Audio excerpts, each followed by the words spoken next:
Hello and welcome to the Business Mindset Podcast. I'm your host, Holly Worton. I've been an entrepreneur since 1999, and I know firsthand how difficult it can be to build a business without the right mindset.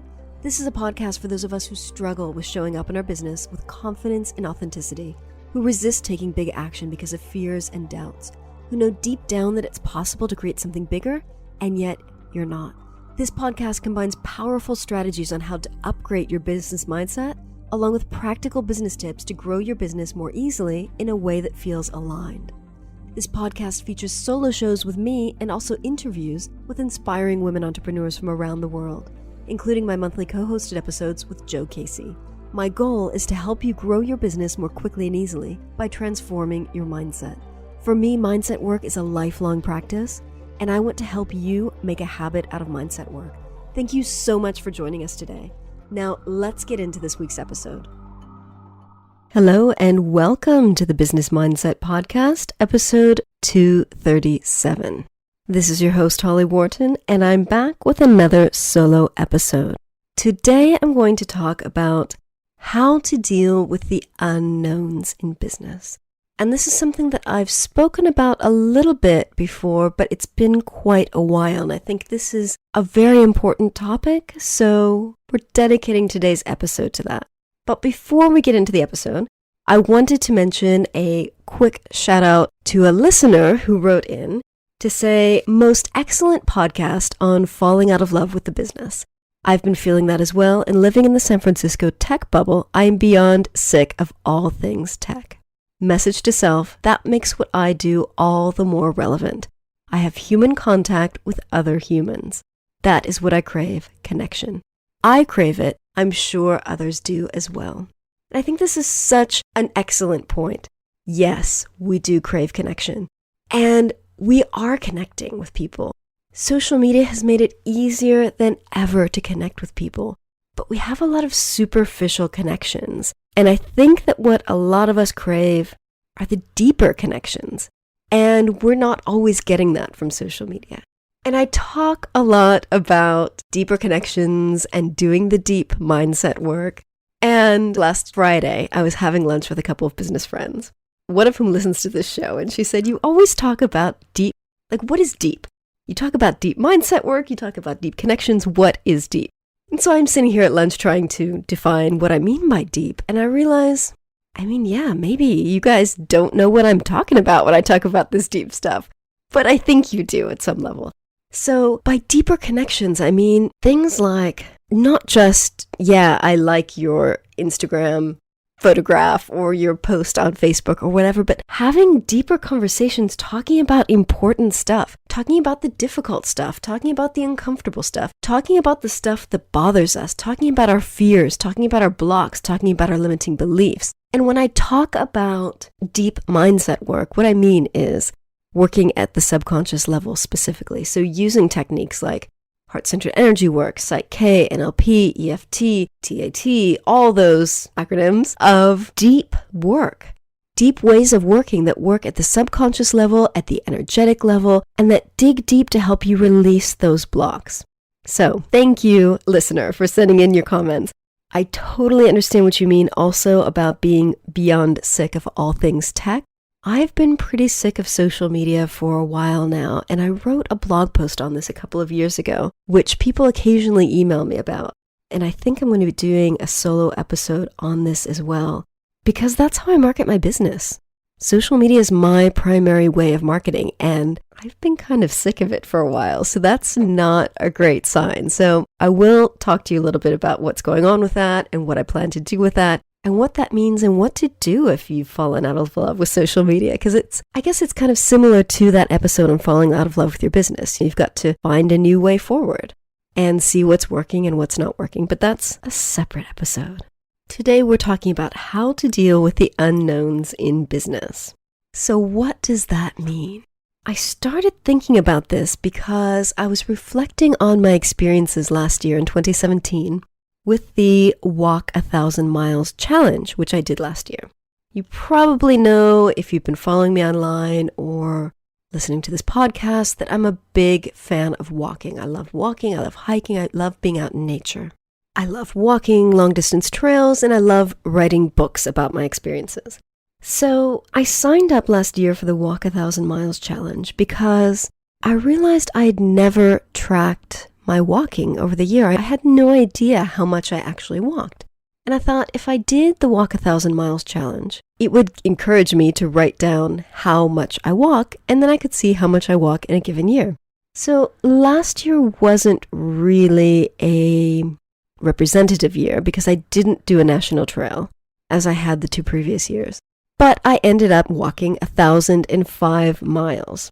Now, this was a really interesting experience because I had a very clear goal. I was going to walk 1,000 miles in 2017, and I was counting all of my miles, so both urban miles and woodland miles, nature miles.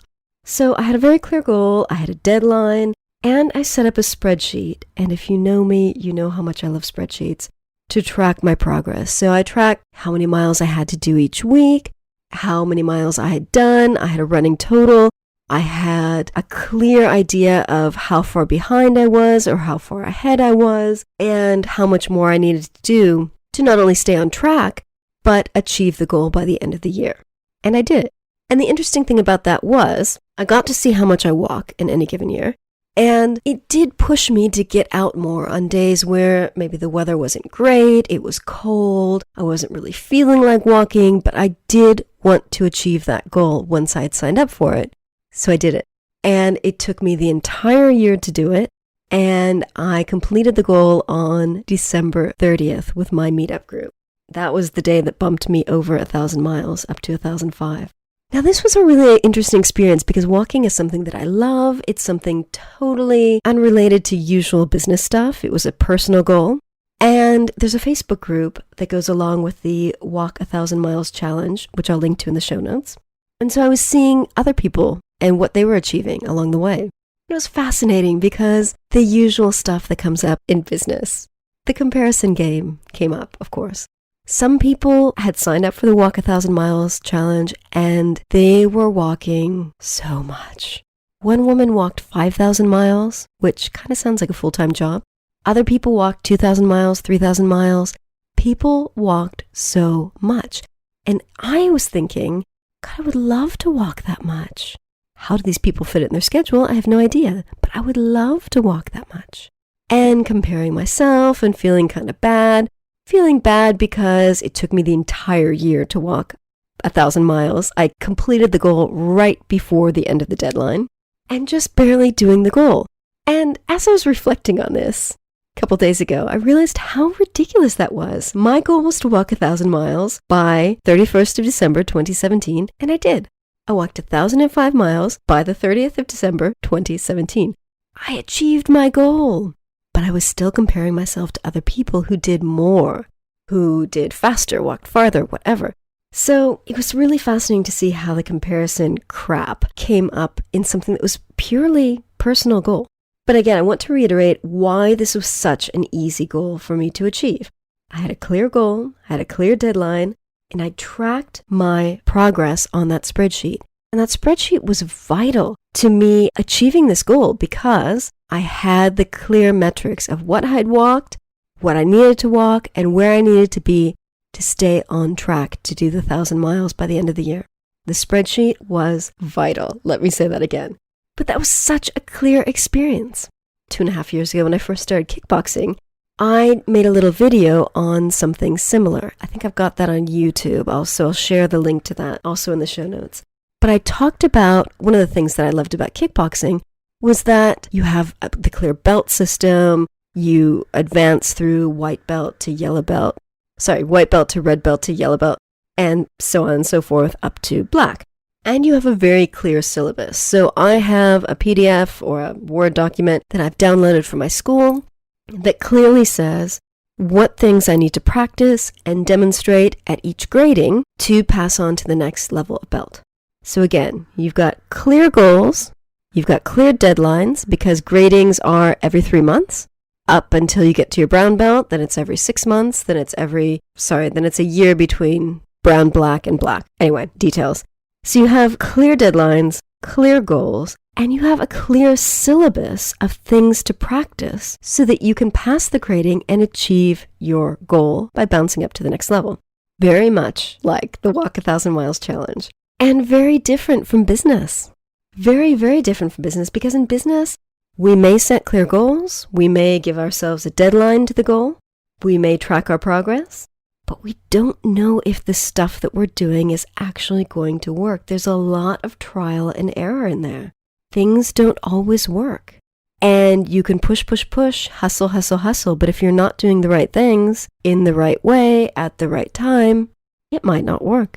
And I think this is one of the things that can make business so frustrating. The unknown.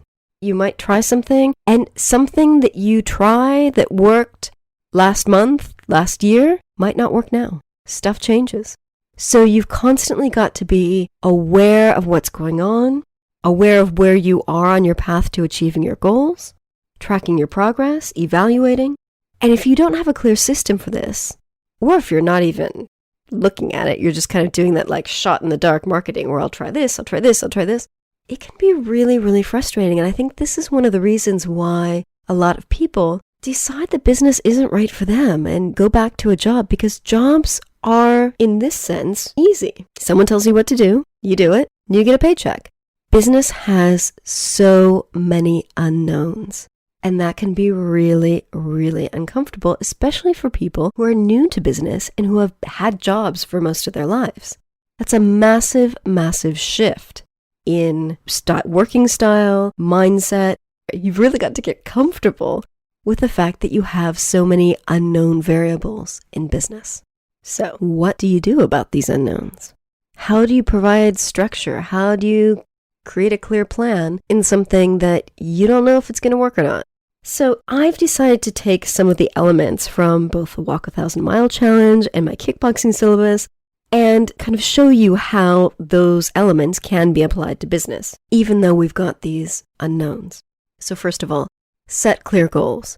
Know how many clients you want to work with. Know how much money you want to be bringing in a month or a year. Know how you want that money to be coming in. Do you want passive income? Do you want to work with groups? Do you want work one-to-one? What are the ways of working that will make you happy? Because if you're pushing yourself to fill up your calendar with one-to-one work and you hate one-to-one work, then you're going to hate your business. So you also need to make sure that you're bringing in the money, bringing in the clients in a way that you love, that you enjoy, that makes you happy.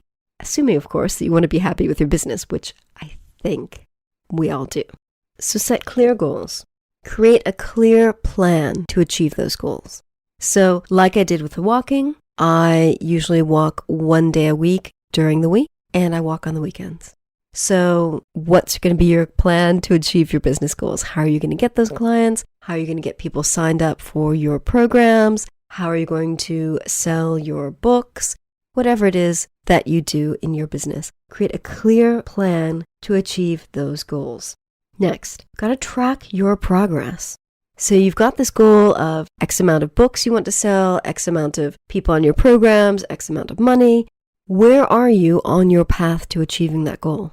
How far have you come? How far do you have to go?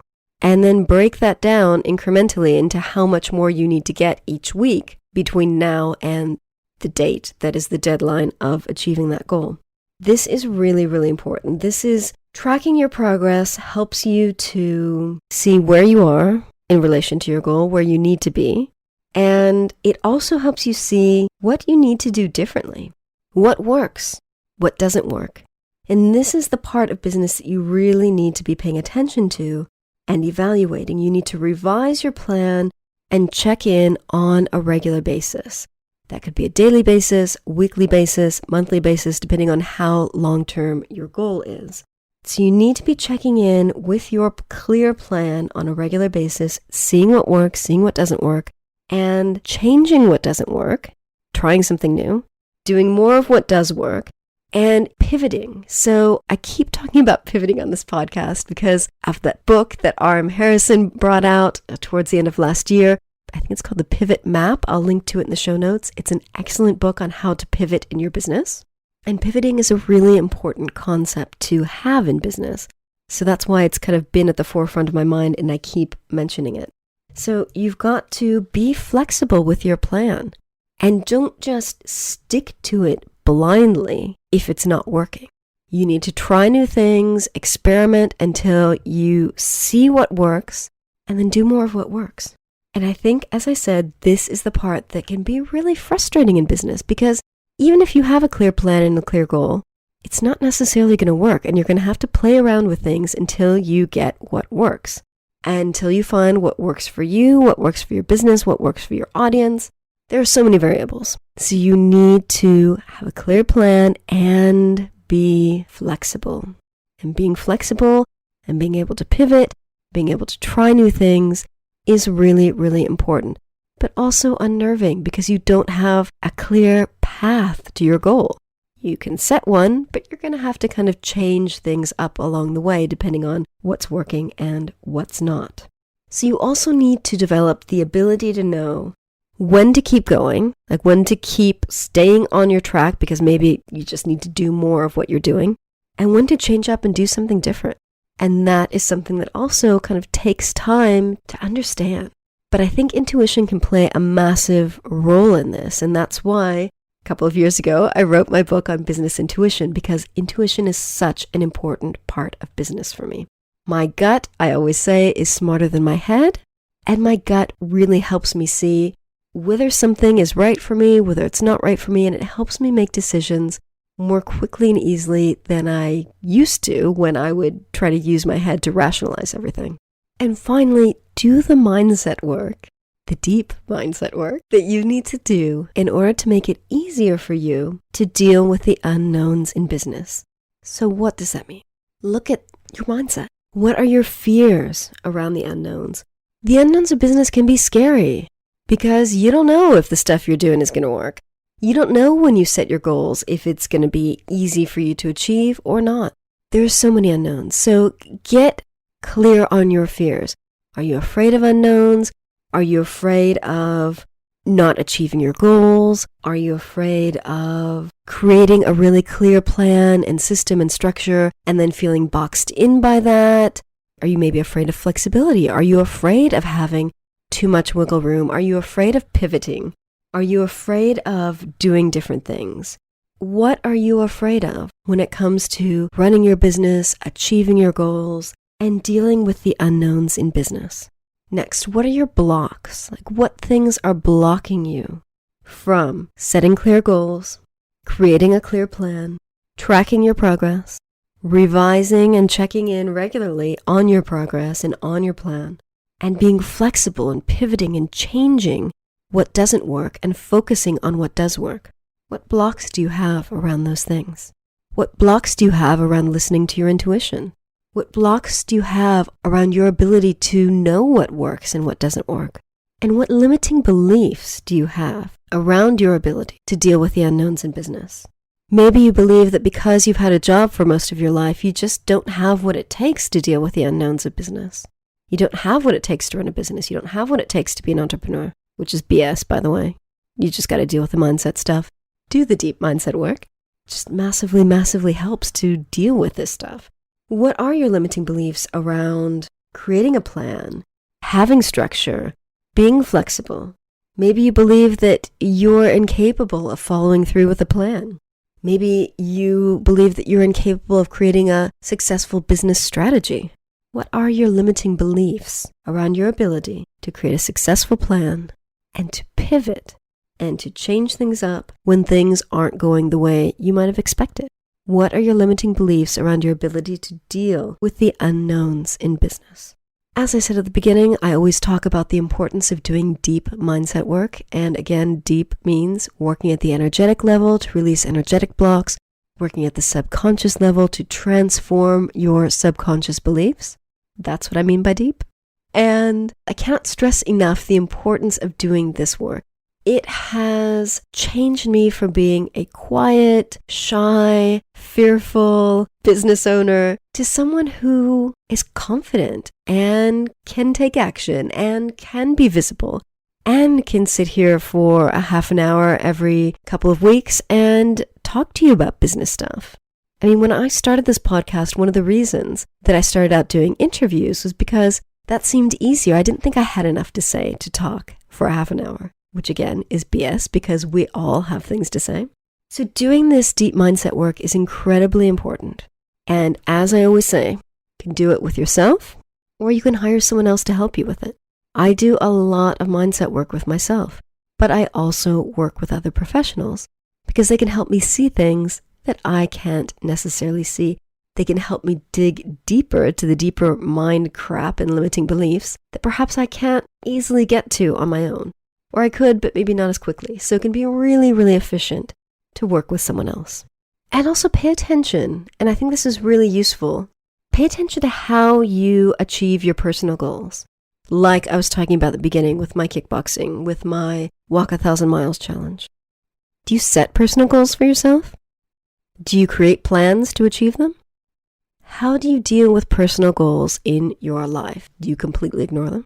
And see what are the parallels between how you set and achieve your personal goals and how you set and achieve your business goals. Because I'm sure there's a lot you can learn from how you deal with personal goals. It was so clear to me when I was looking at my spreadsheet for my Walk 1,000 Miles challenge, exactly what I had done in order to achieve that goal. And when I look back to business goals, the times that I've had a really clear plan and I've tracked the plan and I've been flexible and I've tried different things and I've focused on what works and what doesn't work, those are the times that I have more easily achieved my goals. Whereas the times where I just set a goal and then just kind of, I don't want to say forget about it, but don't really create as clear of a plan to achieve it. Those are the goals that are just like ridiculous and they don't happen. So do pay attention to that. And if you don't set goals for your personal life, how can you start doing that? Like, how can you make sure that your personal life is as satisfying and joyful as you want it to be? How can you make sure that you do the things that you want to do? Having personal goals for the stuff that's really important to me has really helped me to make my non-business life really enriching. So that's pretty much it for today. I did want to ask you a question. Where do you listen to this podcast? I would love for you to drop me a line, either in the Facebook group, that's hollywharton.com/group, or by email, holly@hollywharton.com. Drop me a line and let me know where you listen to the podcast. I find that really interesting because when I was talking to my friends last week at lunch, she said that she listens to my podcast in the kitchen when she's cooking. Another friend just mentioned today that she's going to listen to one of my episodes in the gym tomorrow. So I find it really interesting to know where you take this podcast and where you listen to it, because it's kind of nice to envision you out there listening to this while you're doing life stuff. I know podcasting is usually not the kind of thing where people just sit down and listen to it. We're usually doing other things when we listen to podcasts. I know I often listen to podcasts when I'm cooking or when I'm out like in the car or on a train. And yeah, so I'd like to know where you listen to this show, just out of curiosity because I think it's really interesting. And that's all for today. So as I always say, I would love for you to join me in my private Facebook group, which I just mentioned a second ago, Business Mindset Alchemists, so we can continue the conversation there. I've just been talking at you for the last half an hour, and I would love to get some feedback from you in the group. This is a group that's dedicated to exploring business mindset and how you can get the mindset you need to achieve your dreams, business and life, because all that stuff is related. So I'd love to see you in there. If you head to hollywharton.com/group, you will be redirected to the Facebook group. Finally, whether you've been listening to the show for a while or if you've just heard your first episode, if you're drawn to learning more about mindset work and you'd like to learn more about how you can work with me, please get in touch or head over to hollywharton.com/call, C-A-L-L. You can book in a call with me to learn more, or you can just write me an email, holly@hollywharton.com. Let me know if you have any questions, and I would love to help. So thank you so much for listening. If you enjoyed this episode, I would be so happy if you could just leave a quick review on iTunes. It would mean the world to me. And remember to visit hollywharton.com/237 for the show notes on this episode. Next week, I'm back with another co-hosted episode with the fabulous Joe Casey. We'll be talking about how to find a business model that works for you, as well as a style of working. It's so tempting to follow someone else's blueprint, but you know what I think about that. It really works for anyone. It's so much harder to create your own blueprint, but that's actually what's needed for most of us. So in this episode, we guide you through some ideas on how to do this. I think it's a really interesting and really useful episode, and you know how much I love my co-hosted episodes with Joe, so I look very much looking forward to sharing that with you. Thank you so much for listening and have a great day.